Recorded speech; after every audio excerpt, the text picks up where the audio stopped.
Hello everyone, this is 100 day challenge for 100 tricks और today is day number 8। यहाँ पे trick number 8 मैं आपके लिए लेके आया हूँ। That is how to solve questions on metal reactivity. ठीक है, तो मेटल रिएक्टिविटी से रिलेटेड क्वेश्चंस बहुत सारे एग्जाम्स में पूछे जाते हैं। कॉम्पिटिटिव एग्जाम में नीट, JEE और CSIR नेट में आपको पक्का मिल ही जाएगा। तो 10 सेकेंड में कैसे मेटल रिएक्टिविटी के क्वेश्चंस आप सॉल्व कर सकते हो, ये ट्रिक मैं आपको बताने वाला हूँ। वीडियो पूरा देखिएगा और आपको पसंद आए तो लाइक कर दीजिएगा और चैनल को सब्सक्राइब कर लीजिएगा। हम यहाँ पे एक क्वेश्चन देखते हैं हम लोग।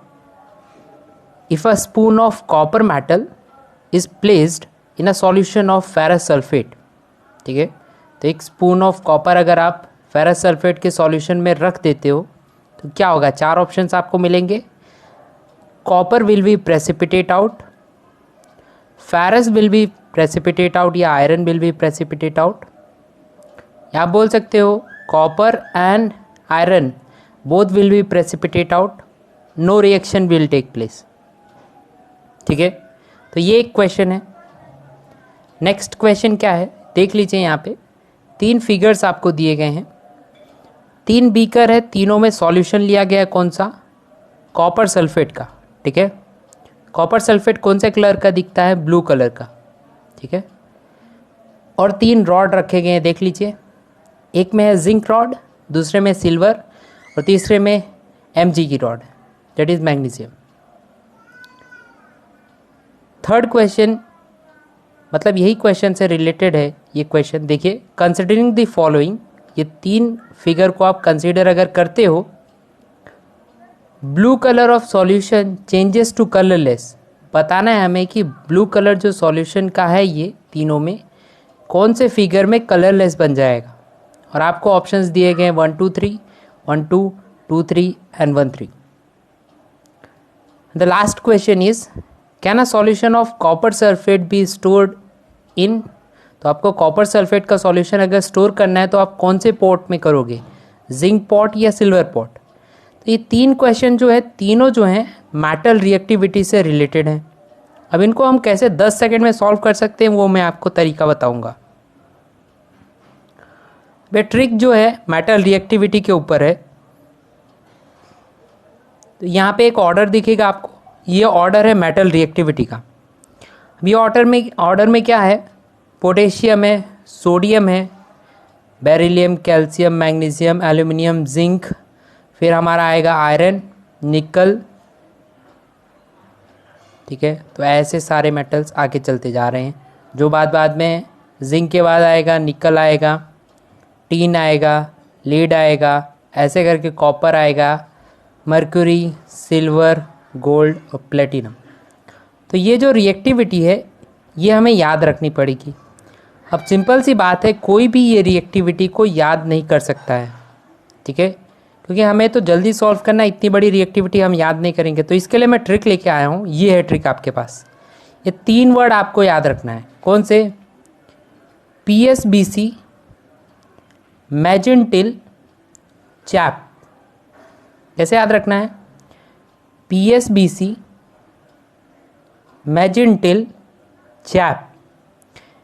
P is for potassium, sodium, beryllium, calcium, magnesium, aluminium, zinc, iron, nickel. उसके बाद आएगा टीन एंड देन उसके बाद है लेड। कॉपर, यहाँ पे mercury, Ag is for silver, then gold and Pt is for platinum. तो ये जो है सीरीज आप ऐसे याद रख सकते हो। कैसे? PSBC, मैजेंटिल, चैप। ठीक है, अगर ये आपको याद है तो आप पूरा क्वेश्चन इजीली सॉल्व कर पाओगे। तो ये 3 वर्ड आपको याद रखने हैं। इसमें ये 2 वर्ड स्टार्टिंग के जो हैं इनके बीच में हाइड्रोजन आएगा। ठीक है, ये देखिए ध्यान से, ये रहा हमारा हाइड्रोजन। इसके आगे जो हैं जितने भी वर्ड टिल कहाँ तक? लेड तक। ठीक है, तो इतना जो पार्ट है ये जो है हाइड्रोजन से रिएक्टिविटी इनकी कम है, तो ये कभी भी रिप्लेस कर सकते हैं हाइड्रोजन को। इनके बाद वाले जो हैं उनकी रिएक्टिविटी कम है तो ये रिप्लेस नहीं कर सकते हैं। तो ये चीज़ आपको याद रखनी है। क्या याद रखना है? मैजेंटिल तक जो है वहाँ तक रिप्लेस कर सकते हैं, उसके आगे भी रिएक्टिविटी कमज़ोर हो जाती है, कम हो जाती है। अब क्वेश्चन को हम लोग सॉल्व करने की ट्राई करते हैं। देखिए, in a spoon of copper place in solution of ferrous sulphate, तो कॉपर जो है फेरस सल्फेट के सॉल्यूशन में रख दिया गया है। तो यहाँ पे हमें देखना है किसकी रिएक्टिविटी ज़्यादा है, तो हमें कॉपर और फेरस की देखनी है रिएक्टिविटी। तो देखिए ध्यान से, यहाँ पे कॉपर यहाँ पे है आपको, फेरस यहाँ पे है, तो मतलब क्या है, सबसे ज़्यादा है फेरस की रिएक्टिविटी ज़्यादा है। अब यहाँ पे क्या बोला गया है कि हम लोग स्पून जो है इसमें डाल रहे हैं, ठीक है, तो कौन प्रेसिपिटेट आउट होगा।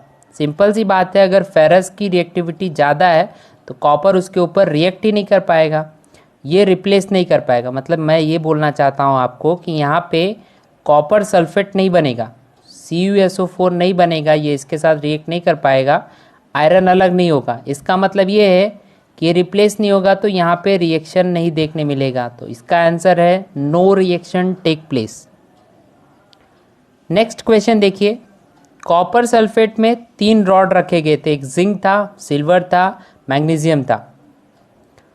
ये तीनों रॉड में आपको रिएक्टिविटी देखनी है विथ कंपेयर टू कॉपर।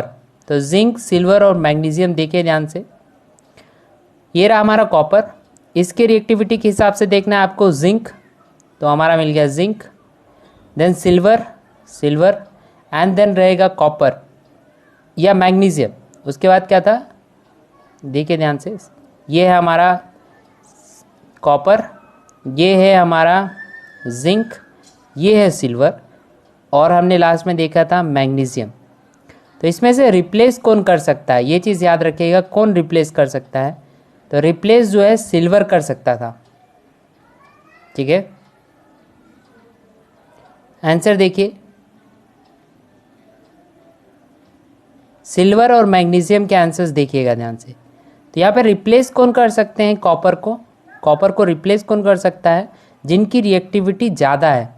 किन की रिएक्टिविटी ज़्यादा है यहाँ पे, प्लीज़ याद रखिएगा, आपको ये चीज़ याद रखनी है, ये रिप्लेस कर सकते हैं, ये रिप्लेस नहीं कर सकते हैं। तो रिएक्टिविटी कॉपर से अगर मैं बात करूँ तो किसकी ज़्यादा है, Mn की और Zn की, मतलब ये कॉपर को रिप्लेस कभी भी कर देंगे, ठीक है, समझ में आ रहा है।